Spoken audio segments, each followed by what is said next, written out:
ఏంద్రో ఇయ్యాల మీ ఇద్దరికి ఏమైందిరా?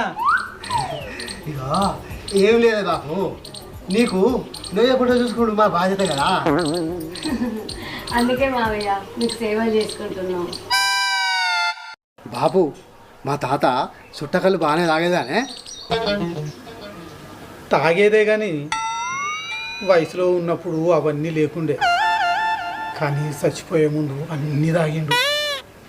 సేమ్ టు సేమ్ మా దోస్తు కానీ తాత లెక్కనే. బాపు, తాత తాగుడు తిరుగు లేదన్నావు కదా, మరి ఎవరిని ఎనికేసిందా అనే? అవన్నీ నాకు తెలియదు కానీ మస్తు సంపాదించిండు. సేమ్ టు సేమ్ మా ప్రసాద్ గారి వాళ్ళ తాత లెక్కనే. బాపు, ఇంకా పద్మక్కుల ప్రసాద్ గారి వాళ్ళ తాత కొన్ని మీ అయ్యకు ఇవాళ దోస్తాను ఉండేనా అనే? దోస్తానా? వాళ్ళిద్దరూ